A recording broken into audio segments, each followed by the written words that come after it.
the neediness within each of us is a black hole. It sucks everything in. There is only one place we can feed the needy child within us, and that's from within our heart. But to get there, we have to deal with all our frustrations, all our grief, all our jealousies, all our envies. We have to clear the decks within us. And as we do that, so we start to connect with the heart, and then the heart can come in and it can begin to feed the child within us.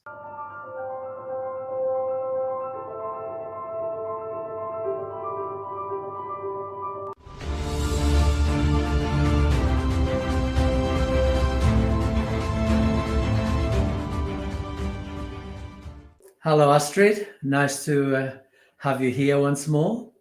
You've often been the subject of my videos as a client, bearing your soul to the world. So this time I'd like to engage with you in a different way, where we just discuss the subject of ego. So welcome to the channel. Thank you.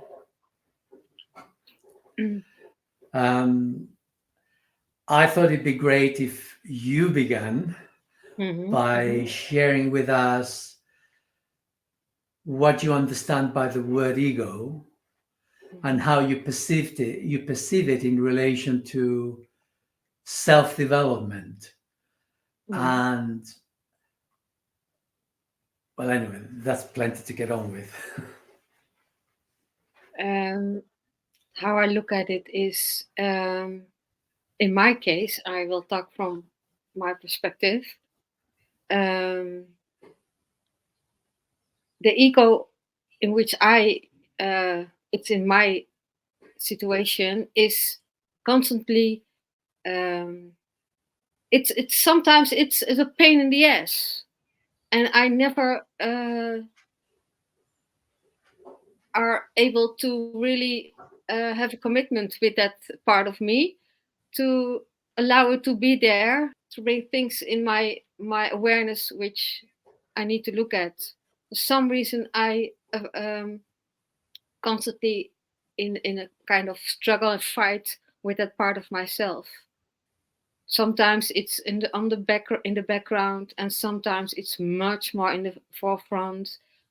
For example, when I go to sleep and I have very good sleep, I am not awake many times. And then I wake up, and the moment I wake up, is there. It's there, bombarding me with things and feelings and whatever, that I sometimes think, what the heck? How do I start this day with feeling the way I wake up? And that happens often, and then I laugh about it, but sometimes it doesn't feel like laughing about it.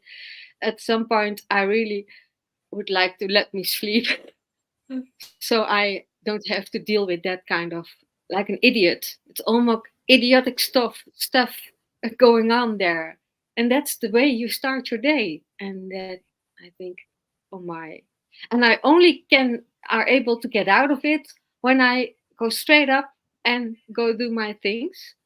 Then I immediately can shift also. But when I'm stay in there, oh my, that's Okay. yeah. One of the reasons why I wanted to have this podcast with you with regards to ego is because of something you shared with me a couple of times in the past as to your perception of what a spiritually evolved person is like in terms of their egos. And I'll share with you that when I was, I started very early. I must have been around 17, 18 years old. I was very much into yoga and reading the Hindu books. and all these gurus. I wanted to model myself on a guru, and somehow, and I don't quite understand how, but somehow I've got it in my head that the way to be in this world was to have no ego. Now, that was me when I was 17, 18. And that lasted a few years, that phase. And I remember once trying to write a letter. I at the time I was also very much into Gurdjieff, and there was a group not far from where I lived in London, and I wrote this letter to introduce myself and to say, I'm worthy, let me in. I want to be part of the group. And it took me ages to write it because I was writing me and I had this idea that I didn't want to have an ego. So I had to write it in a way which said nothing about me as an ego. I don't remember exactly what I said, but I think when they saw that letter, they thought, my God, this is a boy in serious trouble, because they did bring me in. And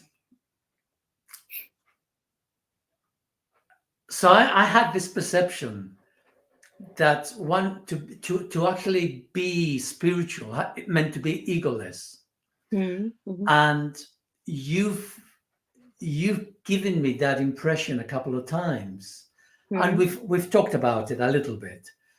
And perhaps you could sort of say more about you in that perspective, because this isn't just you. There's millions of people out there who are desperately searching for answers, and they start to look, where are the answers to be found? And then they come across the Hindu scriptures, all this, the guru syndrome. And this is one of the first things that gets into them. And then they somehow interpret that that is the way to go up the consciousness scale. Yeah. Now, I have to be honest. In 2009, a friend of me said to me, "Why don't you do any Reiki? Why don't you go practice Reiki for yourself and learn it to can be a Reiki practitioner?" And at first, I laughed at him, and I said, "You must be kidding! I don't even thought about that in any kind of way." And I wasn't at the spiritual path also at that time. But at some point, something changed and made me decide to go do Reiki. So I followed a course for Reiki 2 and Reiki for Reiki 1 and Reiki 2. And then I noticed in myself, for some reason I can't explain, I went over a bridge. There's something definitely changed in me. I passed, came across over the bridge and wasn't able to go back again. For there had happened something inside of me which changed me as who I am and who I was. And I was very triggered by the outside world of seeing. I was listening to people at that time on YouTube, and I, in some moments, I could feel the information resonating with me as an inside truth of myself. But what I did, I felt I needed to practice this, do this, learn this, heal this, go to this person, go to. I expended a lot of money also in different courses, also because I thought that was the way to open up and, yeah, to be in that spiritual environment, so to say. But it was my ego, I think, but also another part deep within me, which felt the need to connect with something it knows. I think about that, the way you pointed out to me, but I feel, Sal, when what it is about is to fully come back into the heart, which you also tells about. And when you are fully connected with the heart, your mind, your ego, works in a different way. It works for you and not against you. And in my case, it constantly works against me because there is something which is what I'm not seeing, what I'm doing. So it's not to deny the ego, but it's the other way around. Not, you know what I mean, from the heart to the ego, and but in my case, um, I'm still I'm still in the ego and not in the heart. So That's true for pretty much everybody. We can't. This is what people struggle with. mm, That we're in ego. I mean, what is ego, right? So my definition of ego is my biological machine. That is my mm, mind, my emotions, my physical body. It's all part of ego. Ego is the biological instrument that keeps me alive in this third dimension. So I cannot avoid ego. If I mhm, pick up this, I've just done that with my ego. It is my physical ego. The mhm, muscles within my body have moved this automatically. I don't have to think about it. yeah, Okay, I don't engage my mind to do this movement. Um, Ego itself is fine. Ego is good. Without ego, we wouldn't be alive. mm, So ego is important. And where people get confused is that because their egos are so damaged, they're hurting. yeah, And that psychological, emotional pain, the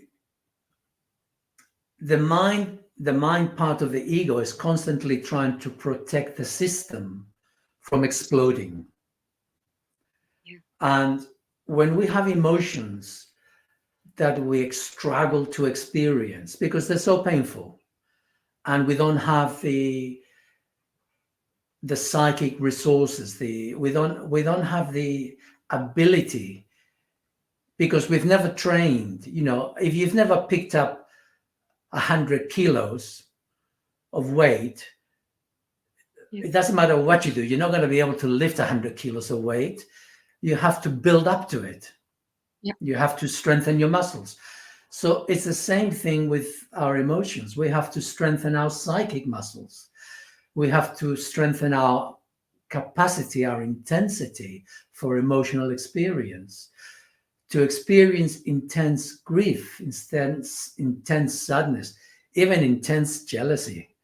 There are people who are extremely jealous, but they don't want to go there because they think it's really bad to experience jealousy. So they will suppress their own jealousy because the intensity of that emotion for that individual is way too yeah, much. So we all have one, two, three emotions that we can deal with.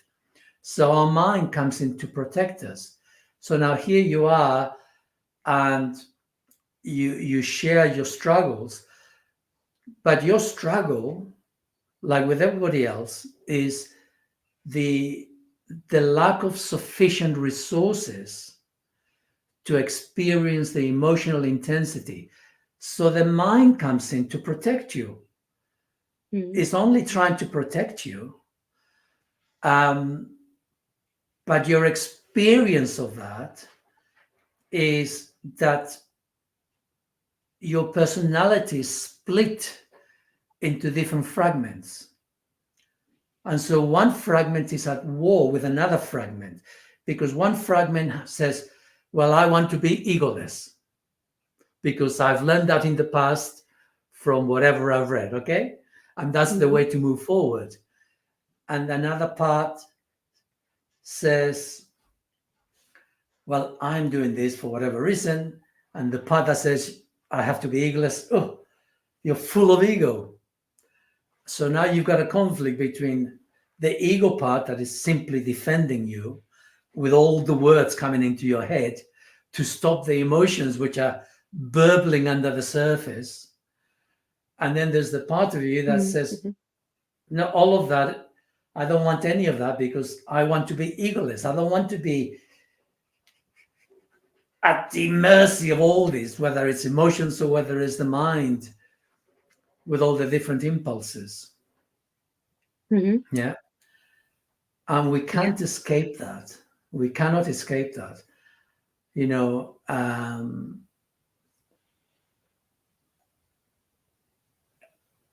the bottom line is always about acceptance. I mean, it's a long road, but it begins with acceptance. So, like, you speak of your mind, your thoughts, Mm.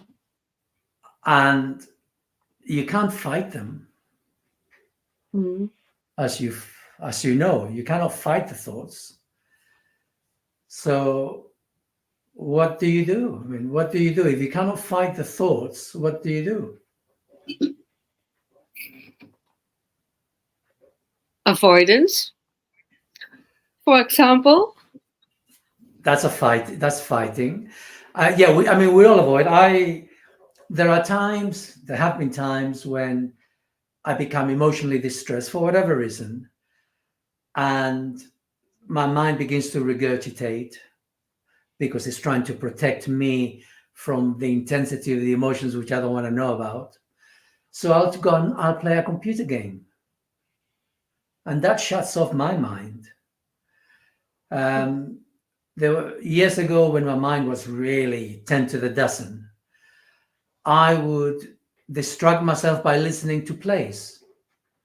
So I would just get some headphones and I would listen to a story. So that would be a way of shutting up the mind. Mm. Of course, it doesn't resolve anything, but it gives me a breather. Yeah. Yeah. Yeah. So, yes, avoidance can work. It doesn't solve the issue. Yeah, but The so issue is always the emotions. don't we know that it doesn't solve the issue? I think we know that all, but for some reason you don't want to get in there, and you sabotage yourself or you avoid for whatever reason. But I think everyone knows that that it doesn't solve what is there. And you have to go in there to. There's a step before that. There's a step before that, which is that when our minds are going 10 to the dozen,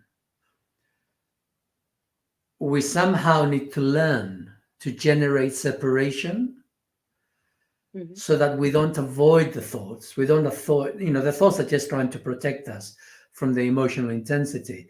So um, we don't want to be the thoughts because when we're the thoughts, we're lost. That's all Mhm. we are. Yeah. Yeah. Yeah. So we want to generate separation, awareness, self-observation. So we want to be able to observe ourselves and recognize I'm not my thoughts. So Mhm. that's step number one. I'm not my thoughts. Once I can create that separation, I'm not my thoughts, I can then begin to focus on what are the emotions my thoughts are getting so busy about. Why am I regurgitating these thoughts? What is the emotion that I'm avoiding? Because there's an emotion there. Mhm. So something has triggered my emotional state. And I need to get in there, but I cannot get in there whilst my mind is trying to protect me from that. So I need to separate from the thoughts. I need to know that I'm not those thoughts. And then I need to be able to say, what is my thoughts? What are my thoughts protecting me from? So I then need to move down into my emotions. I'm not saying it's an easy thing to do, but we do need to do that if Mm-hmm. we're to achieve liberation. Yeah, okay. Yeah, if we're to achieve liberation in the true sense of the word. Yeah. Mm-hmm. So we never get rid of our ego. Yeah, but that's what I meant in liberation and the ego part. When you're reach that point, that's what I mean.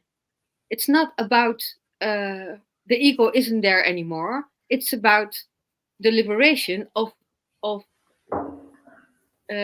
remembering the ego, its part, and from the that awareness and the heart connection, then there is this change. So what I think it is, Okay. uh, That's what you're reaching for. That's what you're reaching for. yeah, yeah, But what I was interested to eke out and to bring to the fore here for anyone who's listening, so that the blinkers come off their eyes, is that when you look at a person who has a lot of knowledge and they're very meek and they're very quiet and they appear to have no ego, mm-hmm. that is not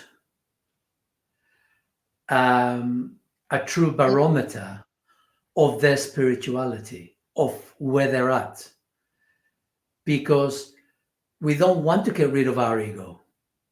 Anyone who tries to get rid of their ego, to subsume it like, oh yes, I'm not egocentric, nonsense. We're all egocentric. You wouldn't be alive if you weren't. But there are people who hide with their mind.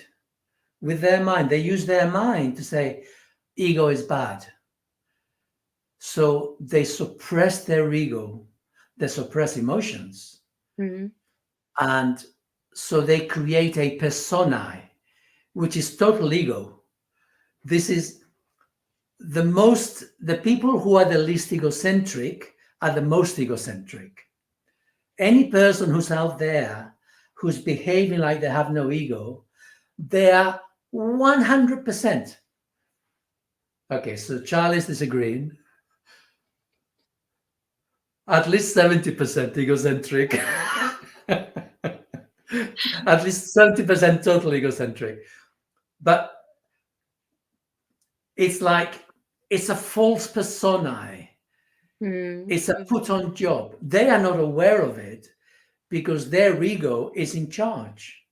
Mm-hmm. And a part of their ego is telling another part, this is how we have to be, because this is the way to be spiritual, to ascend, Mm-hmm. right? To raise in consciousness. And they believe it. And so they come from a place of knowledge, but they also come from a place of um, subversion of their ego. They control their ego to make it disappear. So it appears as though they're egoless because Mm-hmm. they believe that that is the way to sainthood. They believe that is the way to go upwards, right? And I disagree with that. I have to, obviously, because I am very egocentric. I have a lot of ego, and I have no need, wish, or desire to get rid of my ego because I am very comfortable with my ego. I don't have a problem, and it doesn't stop me engaging with something beyond me. Um, I'll be honest here with everybody. There are times when I'm in the kitchen and I'm preparing my food, and then my wife says, "Oh, can you make something for me?" I said, "Okay." So now I have a conflict because I was making some nice little cuts of meat for me. Mm-hmm. Now, do I share them with her? Do I give myself the best bit, or how do I do this? Mm-hmm. And so I have to laugh at myself. So I laugh at my ego that there is that little bit of greediness in me that wants the best for me. Yeah, And then I go, no, come on in, let's be fair. And then yeah, I'll swap it fairly. yeah. But it's important to be aware that we do have an ego, that we do have a damaged ego. All of us, everybody, every human being has got a damaged ego to the day we die. Mm. And we don't want to get rid of it because that ego of ours is a child. It's a small child that has been damaged and it's needy. Mm. There's another part of me that's not needy and I can feed my child, but my child sometimes comes to the fore, and that's okay. Mhm, mhm, And I need to accept this is what's in me. I mhm. have this needy child within me, Yeah, and I have to love and I have yeah. to accept there is that part within me. Yeah, then I have this question, for I recognize the different child parts of me stepping forward in some moments, situations, but people talk about the healing the inner child. And I question myself, what if you're doing the inner child healing? Is there this part of you stepping forward in cases like you mentioned, for example, for you heals your inner child? So how about that? I'm going to say it's not possible to heal the inner child. Hmm. Okay. Okay. And Charlie agrees with me. Okay. Okay. So there is no healing of the inner child because healing implies that you're no longer damaged. Yeah. And we're all damaged. We'll always be damaged.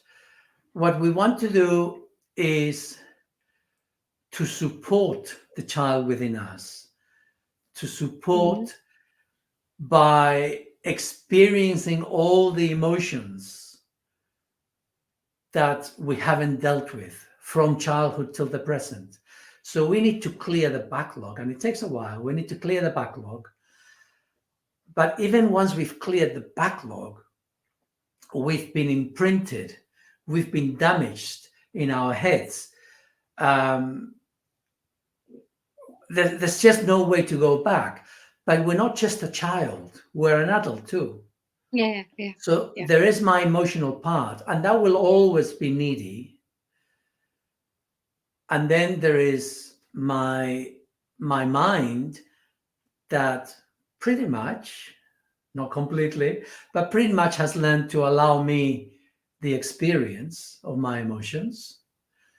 Um, Occasionally it gets in the way, and hold on a minute, go and deal with that. Is it your mind or is it your awareness in the being in that moment?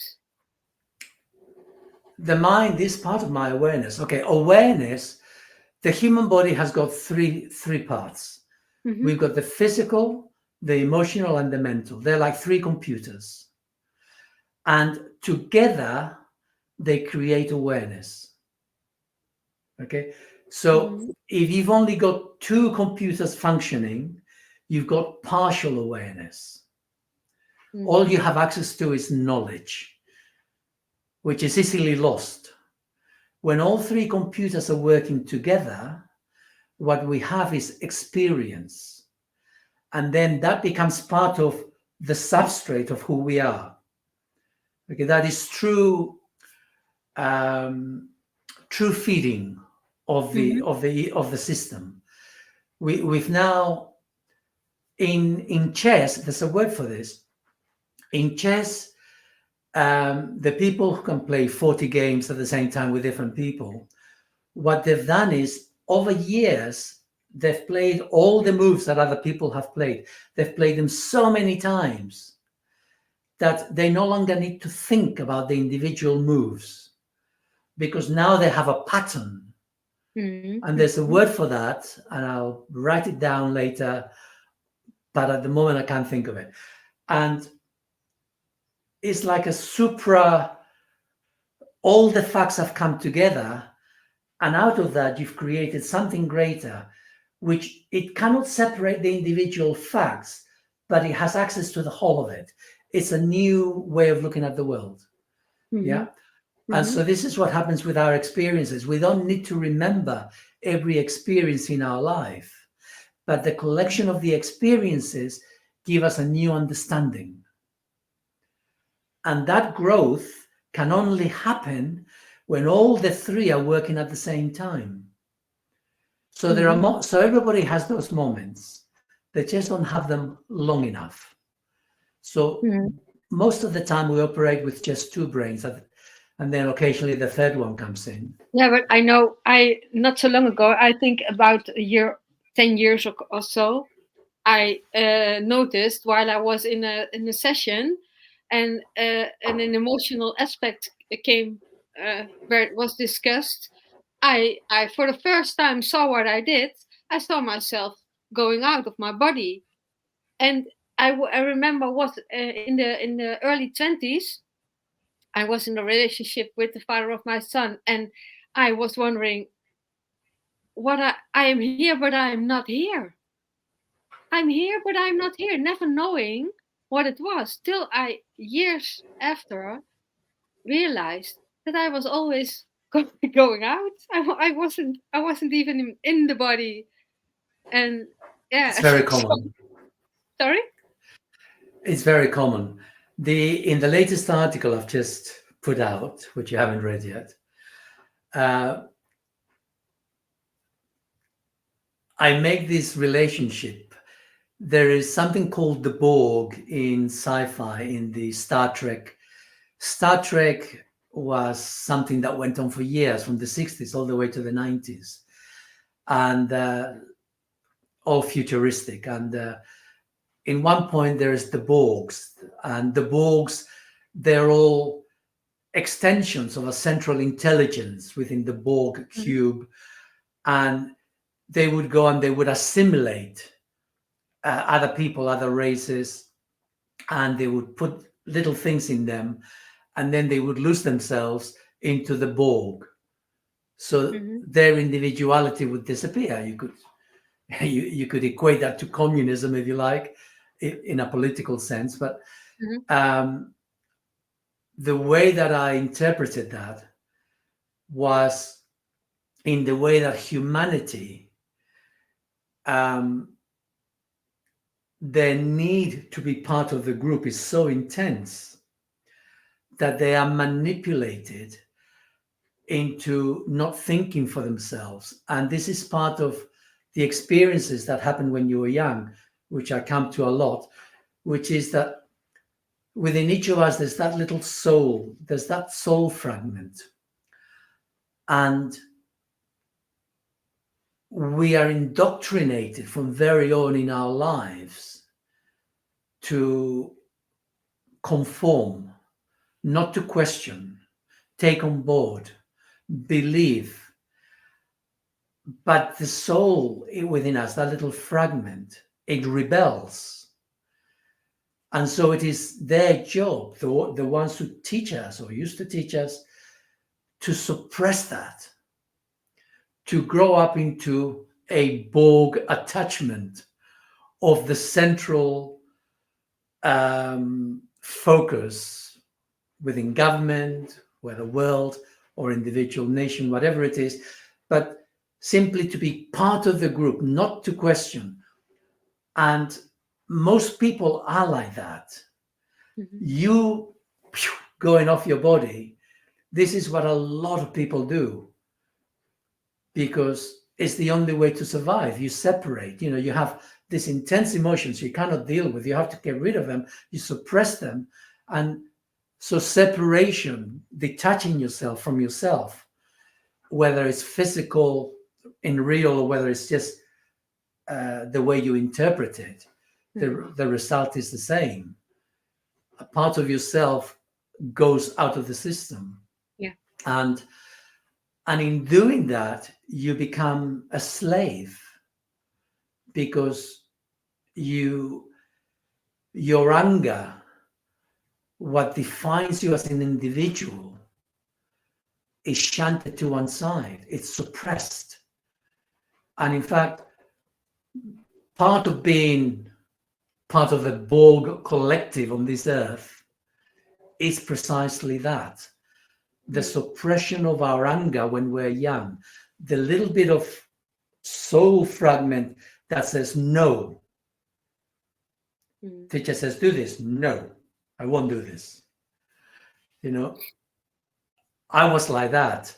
I was 10 years old. I was in an orphanage run by priests, Catholic priests, Mhm. and they wanted me to learn the catechism.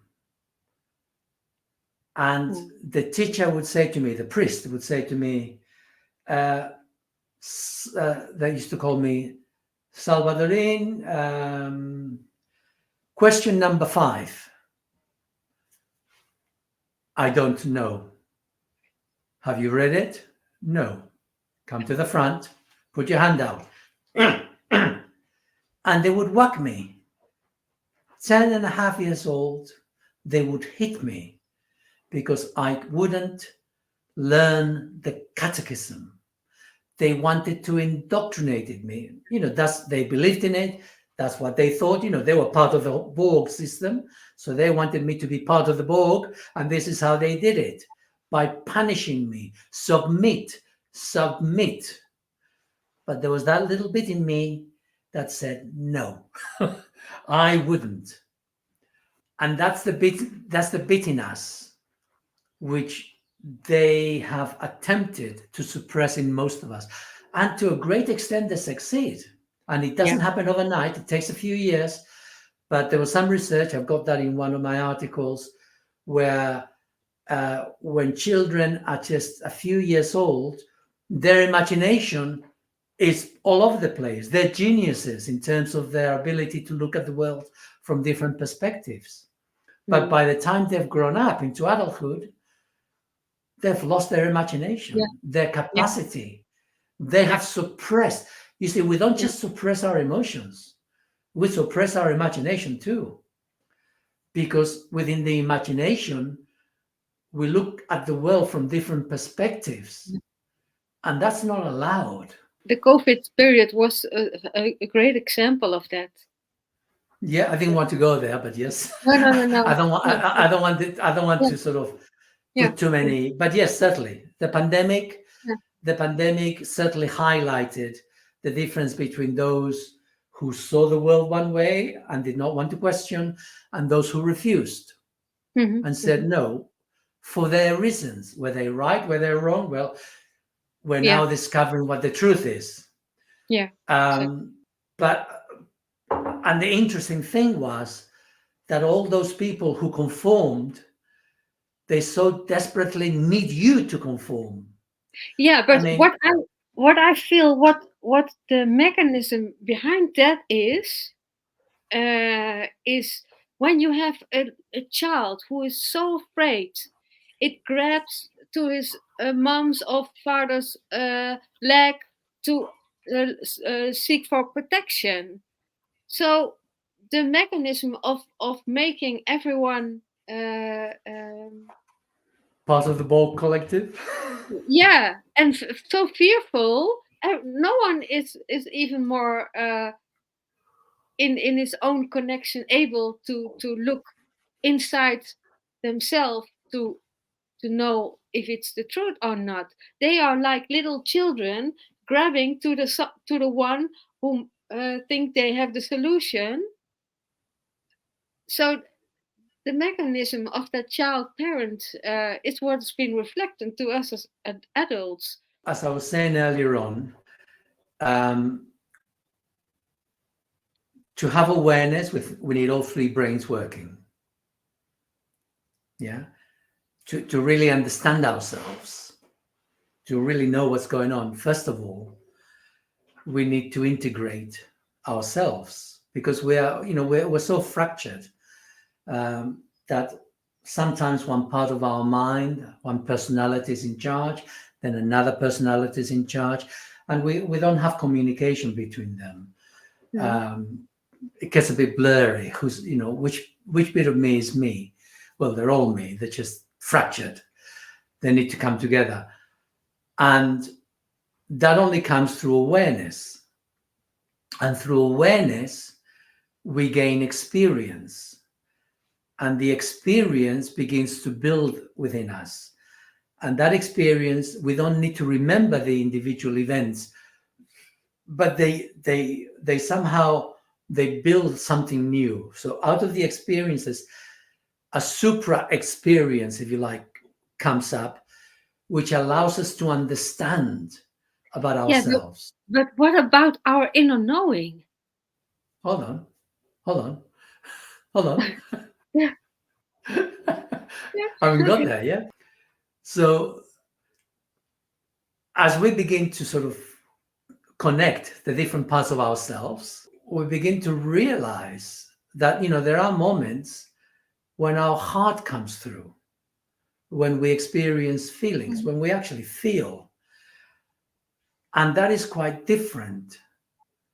Okay. When I feel something, it's quite different from when I experience something emotionally. They're different qualities, but that you need the whole system to be engaged to recognize the difference. It doesn't stop that from coming through. And so there are moments when you will have spontaneous desires to, oh, I'll do this, I'll speak to that person, I'll pick that book, I'll go here, I'll go there. And information comes through from beyond the ego. Yeah. Because the ego is the machine. We're just machines. I mean, it's important to recognize that we're just machines, but there is something within us. The problem is the communication between that something within us and the ego, because only the ego acts in the world. We need ego. Without the ego, there's nothing happens in the world. Mhm. So the soul fragment within us, via the heart, communicates with the ego. When we're very fractured, when our emotions are very suppressed, those moments are very, very few and very far in between.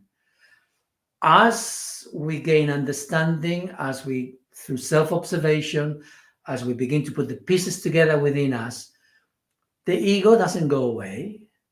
The ego becomes more congruent, it becomes more one, and it is easier to make sense of what's going on for us, as well as in relation to other people.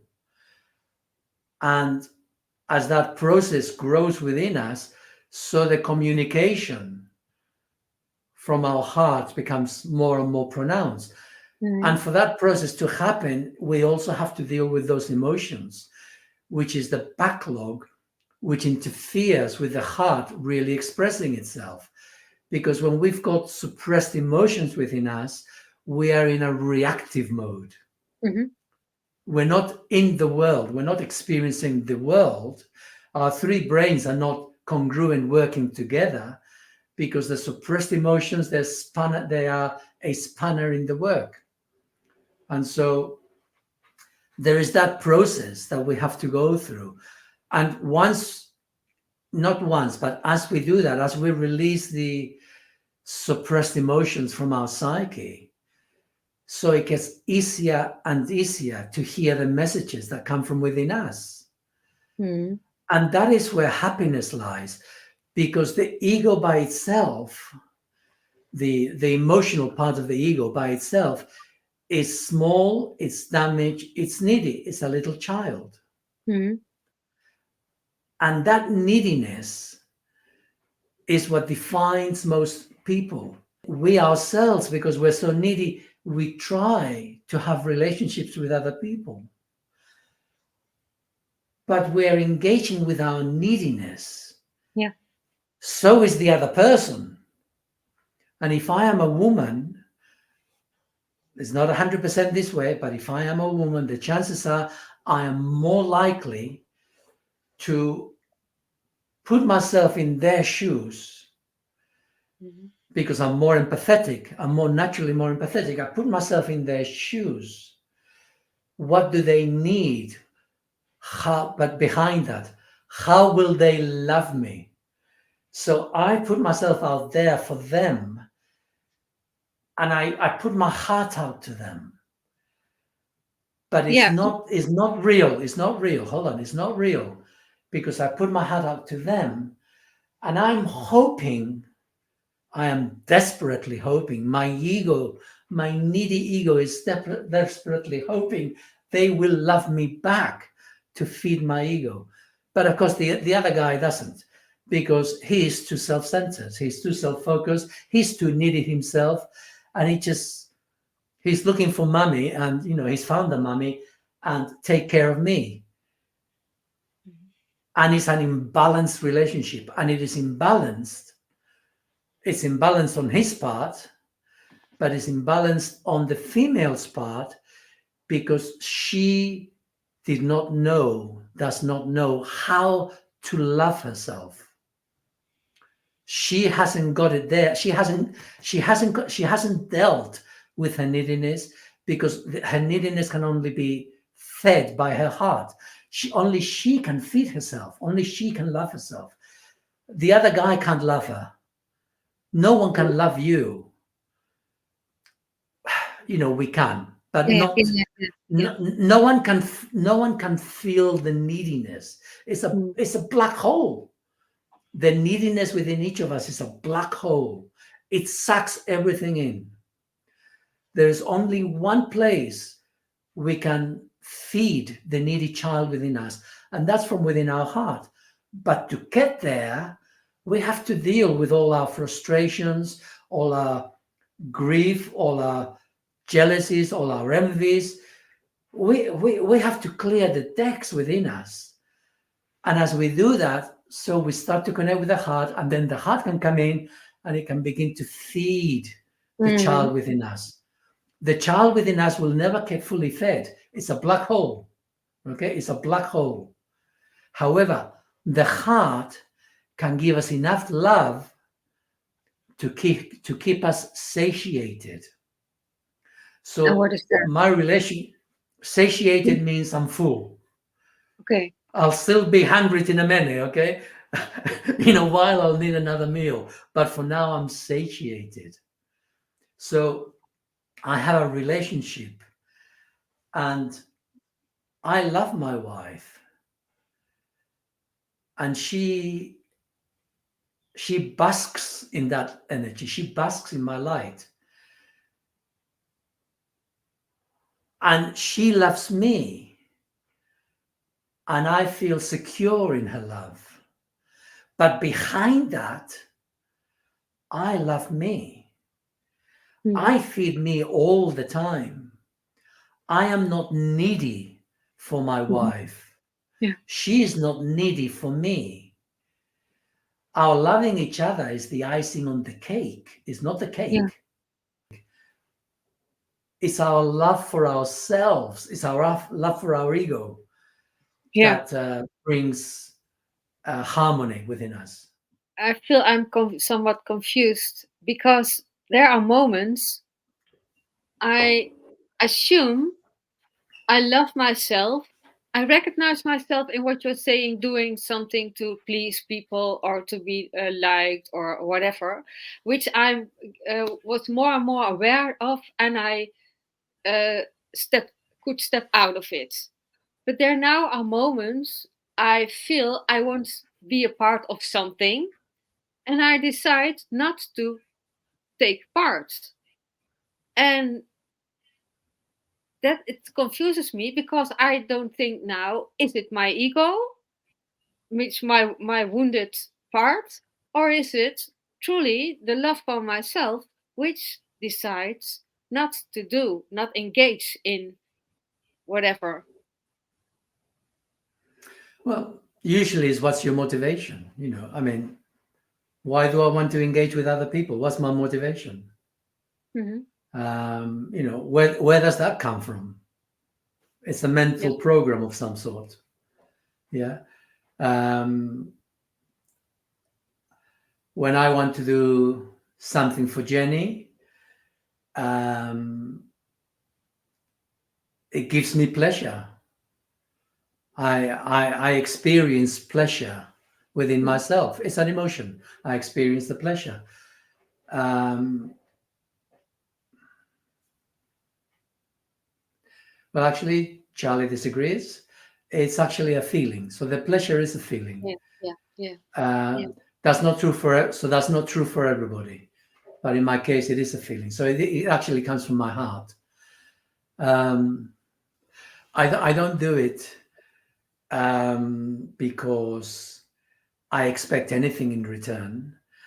I don't do it with any preconditions. There's no rules. There's nothing. It's simply Yeah. it Yeah. gives me pleasure to do it for this person.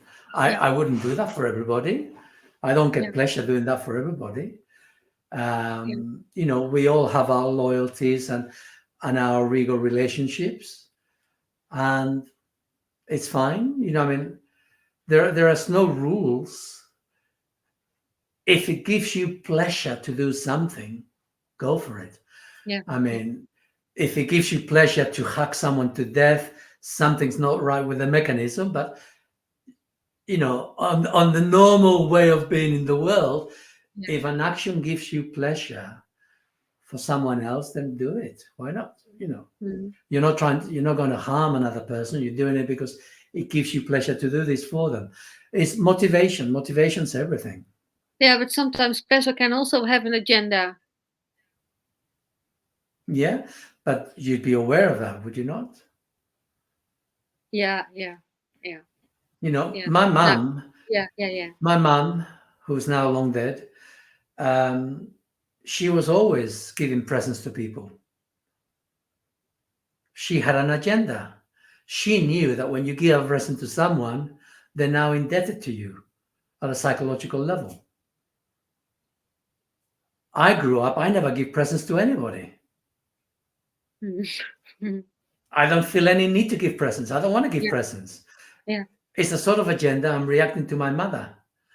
But I'm also aware that behind that, there is that. Yeah. Um, I still help people, but it's always on my terms, not because I want to do it because of some ulterior motive. So it has to come from within me. It's got to be spontaneous, not from my head, you know. Yeah. Yeah. Okay. Then back to the ego part. And how is the subconscious playing a role in this? The subconscious is totally part of the ego. Okay. Um, the subconscious is the repository of our experiences, of what we see, what we hear, what we sense, what we smell, our emotions. It's a potpourri, but Mm. because we are not integrated, because the three brains are not working in tandem all the time, then we don't experience our experiences as they occur. So they get sent into our subconscious. Give you an example. Um, when I was younger, living down south, I used to travel between my home in Malvern and where I worked in Worcester. And quite a few times, I would wake up in a nightmare. The nightmare was that I was in my car and I wasn't able to stop in time. And there would be times when I'd be driving home and suddenly there'd be a car and I'd be, oh, and there'd be that little moment of anxiety within me. But I dismissed it. It didn't go away. It became part of my subconscious information to be processed. And that information was then processed at night in my dreams. The intensity of the emotion that I experience could be described as a nightmare, because that's all a nightmare is an intense emotion that hasn't been experienced, and the subconscious is processing. So the subconscious is part of us, part of Mm. the ego, processing what's going on our daily life, to the extent that we're not fully conscious, we're not fully present. Mm. Then there is the unconscious beyond that. And that is part of the collective, because humanity is totally interlocked. It, I was going to say like Wi-Fi. Like the way they're putting Wi-Fi all over the world. So everything, every machine, everything is interconnected. Well, Wi-Fi is not good news. However, we are all you could say also is not good news. We're all interconnected. There's a sort of bleed through from the subconscious to the unconscious, and the unconscious becomes the repository. I mean, traditionally, Jung said this is where the archetypes resided, as a way of defining people's personalities. But there is that sort of bleed through, and we're all, so we're not at the mercy of it, but we are affected by it. Give you an example. When I was learning to be a healer in my late 20s, we used to go once a week to this other town, and we would have a group and we would focus on people who needed healing. And one day I was sitting there, and as we were focusing on this person, suddenly I just saw the Virgin Mary. How did I know it was the Virgin Mary? I don't Yeah. even know that there is such a person in real life in the past. Okay. One can surmise, but I don't know. And she was dressed in blue with a bit of white, and she had a blue mantle that stretched outwards.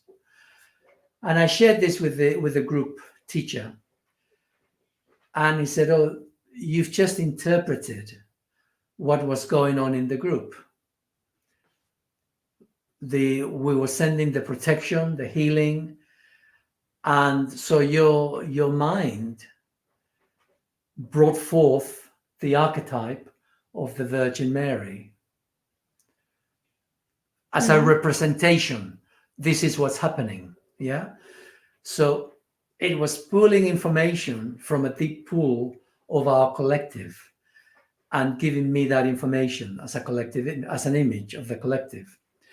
So information, it seeps beyond my personal subconscious into the group subconscious, unconscious, the unconscious. It can come through in people's dreams.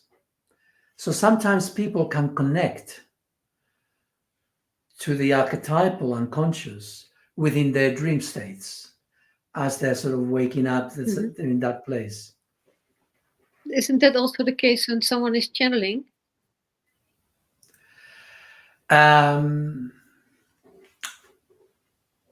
It can be true when people are channeling. They can channel to the collective unconscious. In terms of describing, one of the problems that we have is when channeling is that we can only describe the information that comes through in terms of our own personal experience or the unconscious collective experience. If that information is not within that, we have no means of describing it. And so what we're describing is an interpretation based on the way we experience the world. For example, when I was 14 years old, I didn't know it then, but it was a premonition of the future. And in this nightmare, if you like, very intense, vivid dream, I was all alone and I could see humanity. And they were all walking in groups towards this mountain, which had a huge gate, doors, metal doors. And they were going through, and I approached towards the gate, and the gates shut, and I was left alone.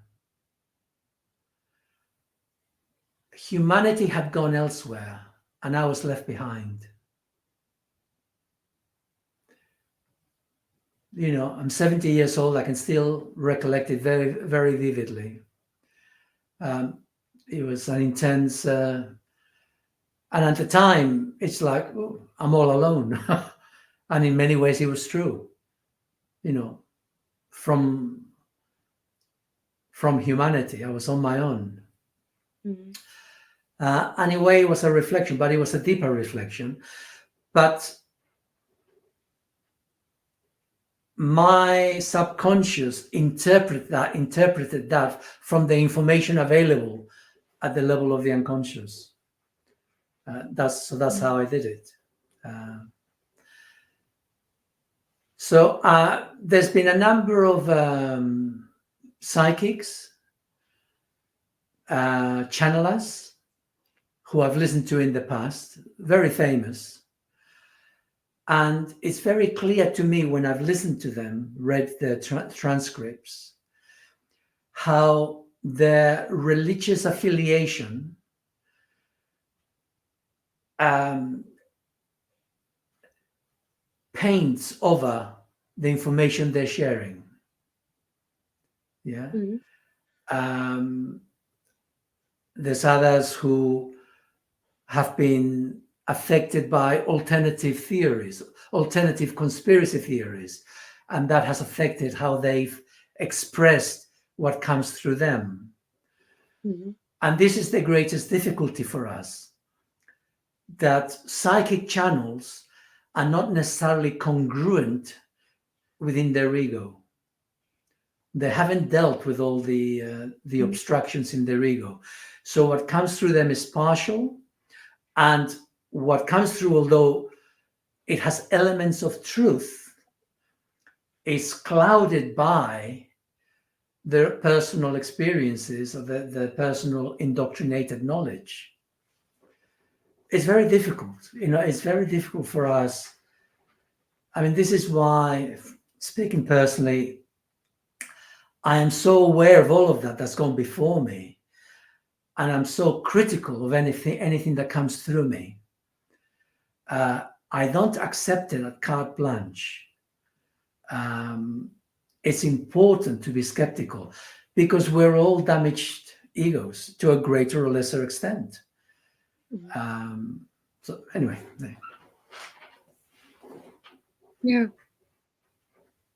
But then back to my ego issue. Um, Connecting the three parts together only possible when all the trauma is being seen, when there is a connection made with the emotions. Um, when I was in my 20s, one of the things I learned was there was an exercise. Remember yourself. So my exercise mhm, was I would remember myself. I would remember that I was here in connection with my world. Okay, all three centers working in unison. Uh, and the way I did it was when I came out of the tube to go home. It was a 10-minute walk from where the tube was to my mum's house where I was staying with at the time. And every day, without fail, I would get out of the station and I would remember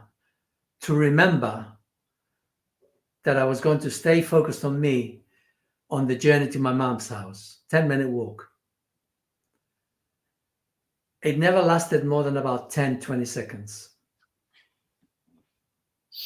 mhm, because that little does I would remember I would do this, and then it would be the next day and I'd be coming out of the station again. uh, it was like I was reliving my life every day, those few minutes, trying to make it longer and longer. And so the first challenge is to remember that you exist, that you're here. mhm, And now the way I did it was by focusing on my body. So I would do daily meditations where I would just focus on walking. So I would just be aware. So I would get up in the mornings before going to work. I would go to the park because I was in London in those days. I would go to the nearest park and I would just walk. But I would walk slowly, just focusing on me taking my steps. And one day, this Irish guy walking by me says, "That snail walks faster than you do." And I'd just be focusing, staying focused on myself, on my body. Yeah. And I had to work my way slowly. So I had to work my way through my body. Then I had to work my way through my emotions through therapy and afterwards for many years.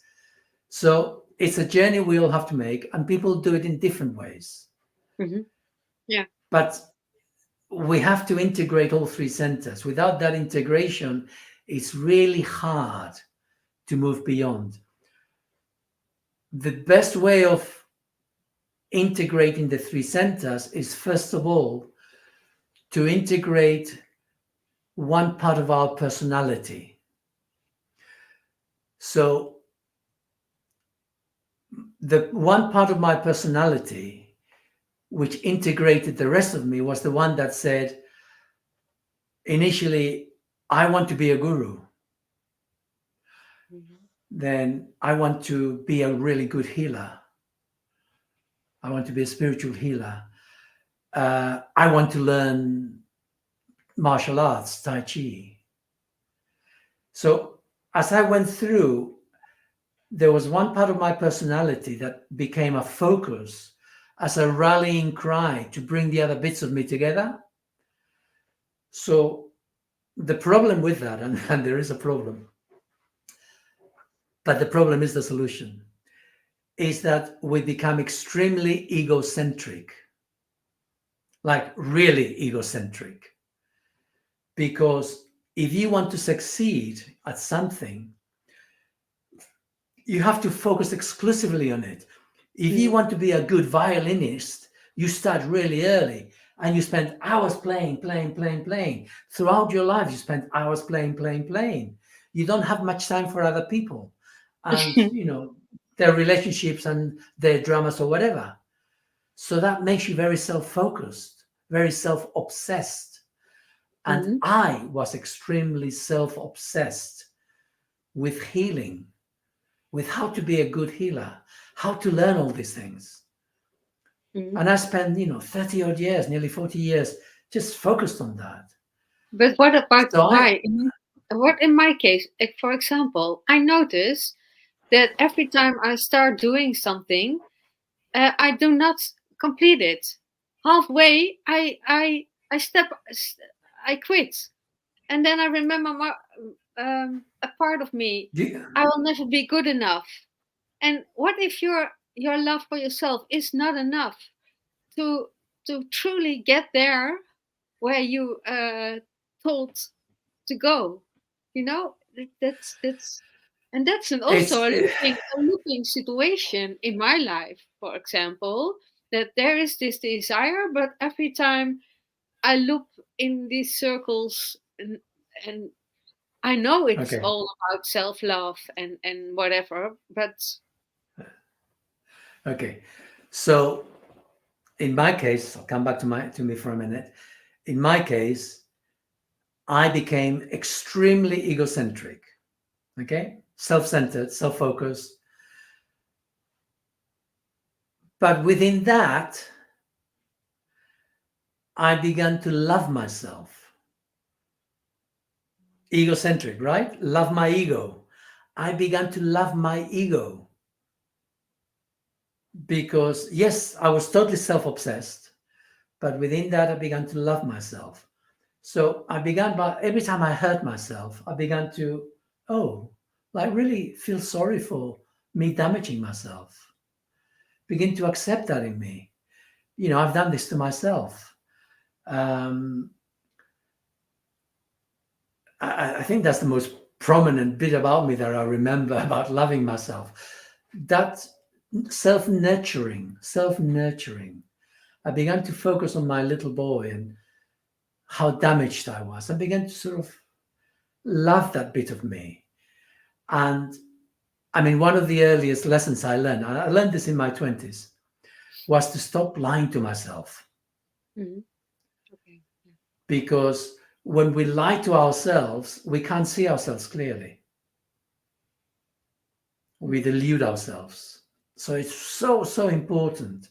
It's like foundational stone. Be true to yourself. Stop lying to yourself. It doesn't matter how horrible your images are. When people have horrible images all the time because they're angry, they're self obsessed, they're sex obsessed and self obsessed. Um, they're envious. There's a myriad manner of ugly thoughts that go into people's head all the time, and they went through mine like anybody else's. Learning to accept them rather than suppress them, because it's not just emotional suppression, it's mental suppression, the imagination, suppressing our imagination. So Yeah. accepting the horrible thoughts in our head. I want to throttle you. Okay. Well, actually, I don't. That's just me. So accepting that, like, okay, so the thoughts going through my head is not me. Just because it goes through my head doesn't make it me. It's just part of my mechanism. Mhm. So that's self acceptance.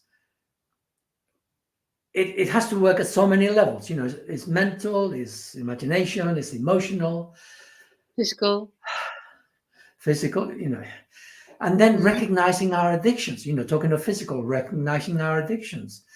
We we are slaves in this world. We have been enslaved at every level, not just in the head, but in the food that we eat. If you buy a pizza, you think that's great. It's an addiction. They put all manner of stuff in there to addict you to it. Salt, fats, cheap fats, the gluten, preservatives, call it what you will. They put all manner of things in them, and that's just menial. The beer, you think, you watch films. Watch films. If you want to understand addiction, watch films. Watch American films, and you will see within the first 5 minutes, someone's smoking. Now maybe they're vaping. Then someone will have a glass of wine. Wine all the time. People are drinking wine all the time. Then they're taking tablets for headaches, tablets at night. There's always tablets on the side of the headboard.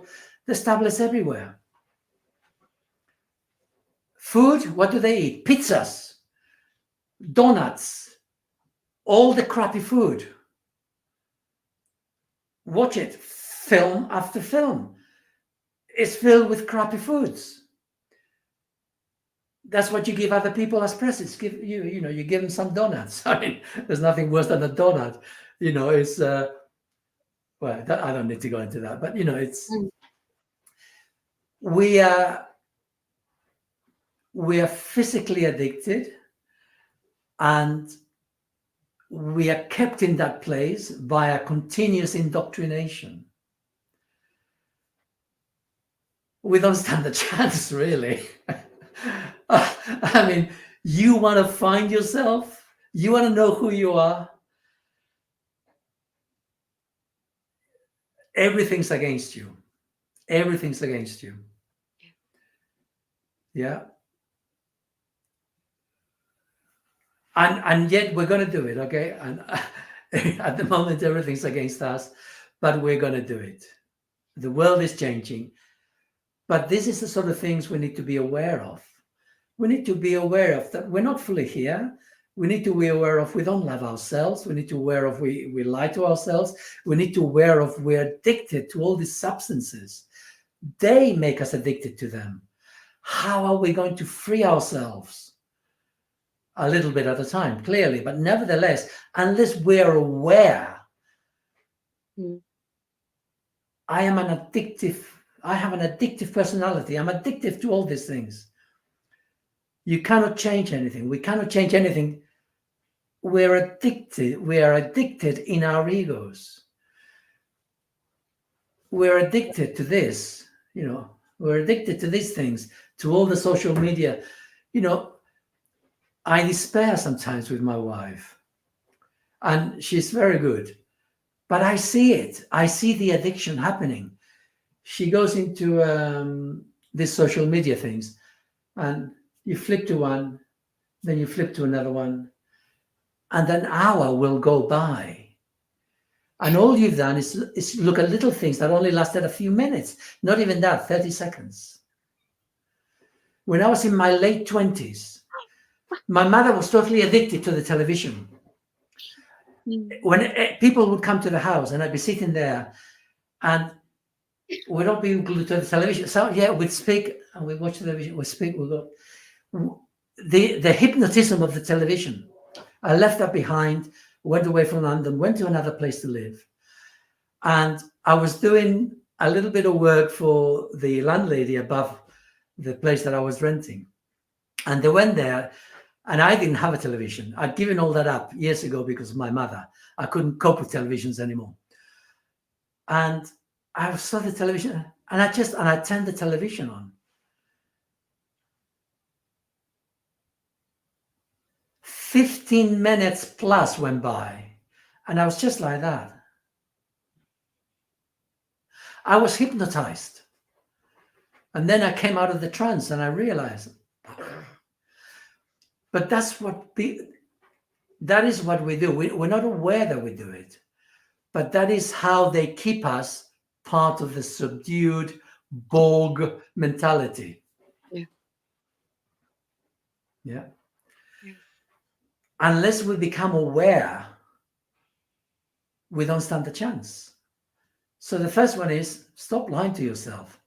You're addicted. You're addicted to all this media, to all these things. Realize how it's happening. Minimize it. You cannot get away from it, perhaps, but begin by minimizing some of it. Then go for walks. Be aware of your feet. Be aware of your body. Do yoga, do martial arts, do dancing, do anything that gets you in contact with your body. Then listen to music, classical music, not modern rubbish. And it is rubbish, all this modern rap and whatnot, that all of that, it appeals to the second chakra. It's just emotional. It's emotional manipulation. You want something that appeals to the heart. Classical music. Because of the frequency. Yeah? Well, I don't know what it is, but if you must listen to something that's got a voice, listen to operas from the past. Something that really raises you. Listen to things that will connect the heart, not things that connect the emotions. But unfortunately, the youth, they're fodder. They're all fodder for what's out there. But this is what we need. We need something that connects us with our bodies, something that connects us with our emotions, something that allows us to engage our minds in a constructive way. For example, before I go to sleep, I like to listen to Alan Watts. He's easy reading, he's easy listening. And my practice is to listen to him without the words in my head repeating what I hear. So what I do, okay, self-love, I've got weak kidneys because I damage myself by eating the wrong foods. So as I'm lying there in bed, and for my wife, yes, I do send the love to you first, but after I've done that, I then focus on my kidneys and I send love to my kidneys. And as I do that, I'm listening to Alan Watts, and I don't repeat the words in my head. I simply hear him whilst I focus on my body. and I still understand what he's saying.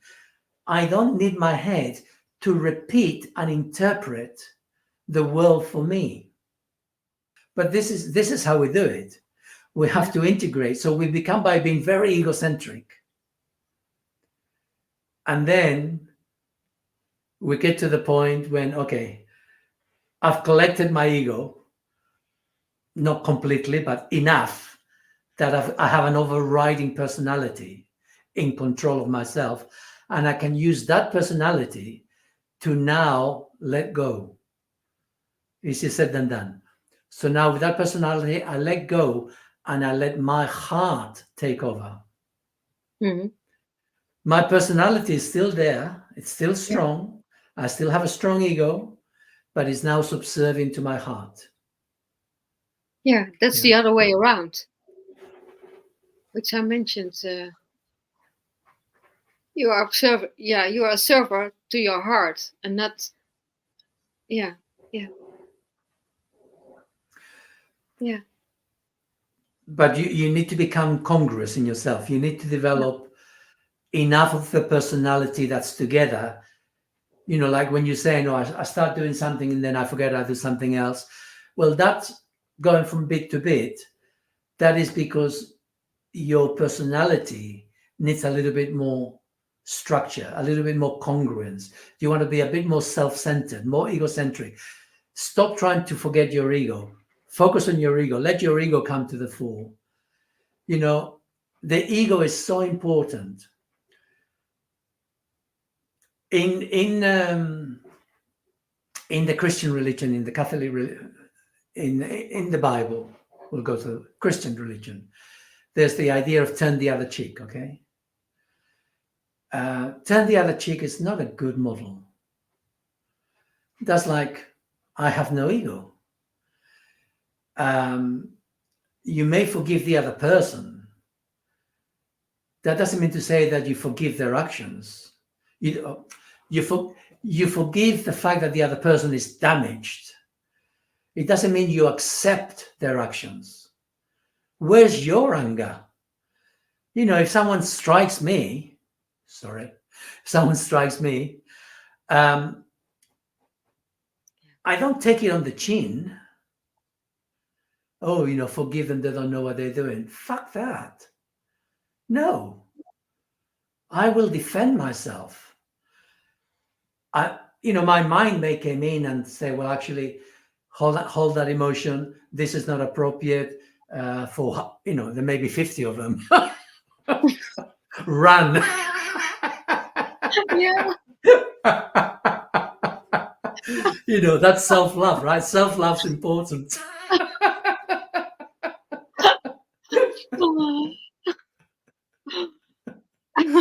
My point is that that thing from childhood, okay, that rebelliousness, that needs to grow in us to the point that it defines us. And that means that if anyone pushes into my boundaries, I snap back, because my Yeah. ego is there to protect me. Mm. If I don't do that, which is what most people do, they flop. If I push into you, you go, okay. But what happens? Now you're resentful. Now you go away and it's like your head's going 10 to the dozen. Yeah. And now inside of you, you're churning and you're not happy with yourself. Yeah. And that is what people do. Yeah. Whereas that's standing up for ourselves. That's self. If everybody did that, if everybody stood up for themselves, the world would not be the way it is. Yeah, but isn't it all related? And I have to look only at myself in this case. Isn't it all related by being suppressed as a child and Absolutely. not stepping out of that suppression, out of that trauma, or out of that Well, yes, whatever? Which I which I totally agree. what Totally agree. I recognize is when something happens to me in the way you share, then it's it closes me, and I move on. I won't even respond to what's in front of me. And for some, in some cases, not even able, for I close the, yeah, to respond. So yeah. I understand, and this is why you see, in our culture, we're not encouraged to go and learn martial arts. We're not encouraged to learn to defend ourselves. And you a few weeks back, I encouraged you to go and express your anger. Yeah, and it's not easy Hmm. because there's so much in the background that gets in the way. But that is what we need to do, because if we don't express anger, we express rage, Yeah. and rage is very destructive. Anger doesn't mean we go hitting anybody. Anger is simply, hold on a minute. Anger is self-worth. I Yeah. value myself. Yeah. Yeah, that's all it is. It's self-worth. But to get there is not. I mean, it's not easy. It's not easy.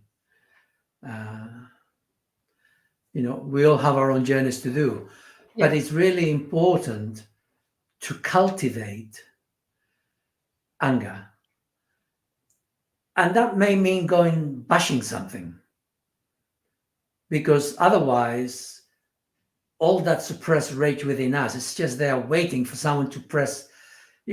You're more likely to go and kill somebody out of rage than you ever will in anger. And what about the other way around? To um, give love to yourself, to that anger, instead of let um, letting it again be there.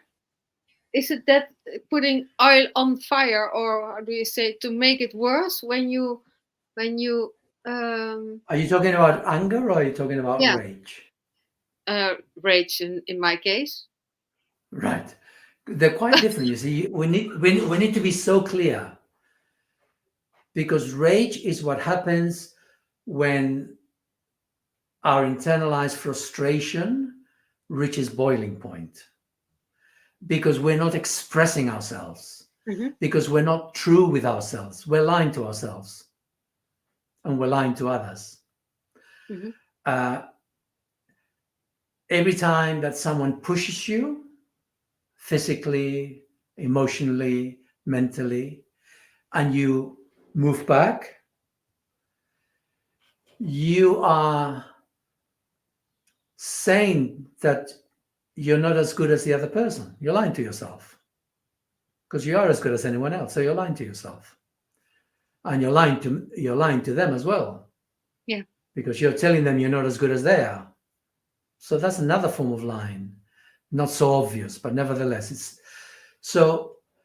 Rage is, let's go back to the pandemic. I saw so many videos of brutality. I'm trying to sort of navigate this.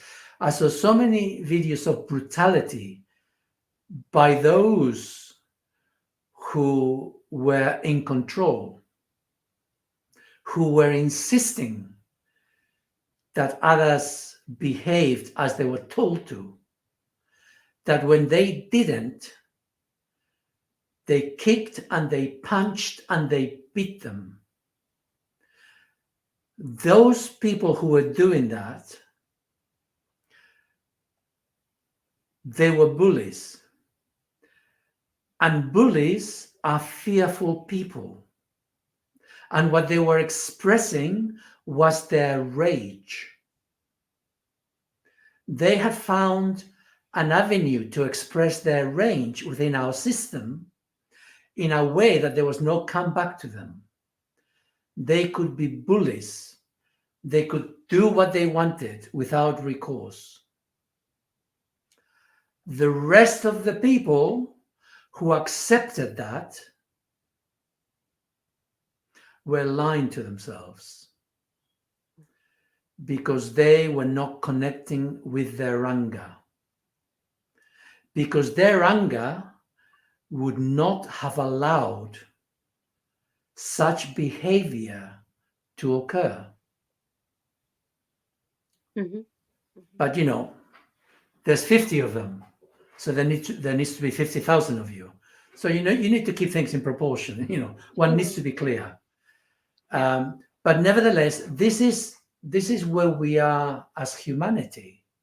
We're not connected with our anger.